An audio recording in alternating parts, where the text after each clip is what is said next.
রাজধানীর তেজগাঁও থানার হত্যা মামলায় সাবেক মন্ত্রী দীপুমণি, জুনায়েদ আহমেদ পলক সহ 7 জনকে গ্রেফতার দেখানো হয়েছে। রবিবার ঢাকার মেট্রোপলিটন ম্যাজিস্ট্রেট সাদ্দাম হোসেন তাদের গ্রেফতার দেখানোর আবেদন মঞ্জুর করেন। এদের মধ্যে আরও রয়েছেন জাসদের সভাপতি ও সাবেক মন্ত্রী হাসানুল হক ইনু, সাবেক আইজিপি চৌধুরী আবদুল্লাহ আল মামুন, ওয়ার্কার্স পার্টির সভাপতি রাশেদ খান মেননুর, সাংবাদিক দম্পতি শাকিল আহমেদ ও ফারজানা রূপা। এদিন আসামি পক্ষের আইনজীবীরা তাদের জামিনের আবেদন করেন।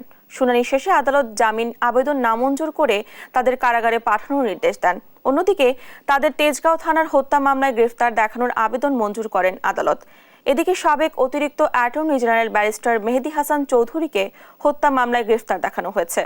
শুনানি শেষে ঢাকার মেট্রোপলিটন ম্যাজিস্ট্রেট সাদ্দাম হোসেন তাকে কারাগারে পাঠানোর আদেশ দেন আদালত।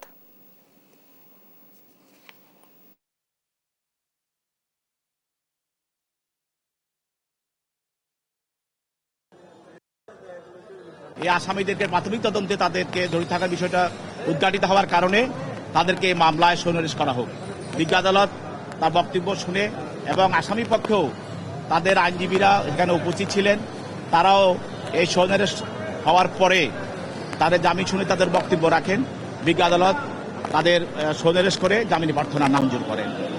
ডেপুটি অ্যাটর্নি জেনারেল মেহেদী হাসান, যিনি সুপ্রিম কোর্ট বারের ভোট চুরি কারচুপির জন্য যিনি স্রষ্টা, তাকেও রাজপথে হত্যা মামলায় আন্দোলন সংগ্রামে সে কোটা বিরোধী আন্দোলন বিরুদ্ধে ছিলেন, তাকেও এই হত্যা মামলায় সন্নিবেশ করা হয় এবং তাকেও বিজ্ঞ আদালত সন্নিবেশ করে তাকে জেল হাজতে প্রেরণ করেন।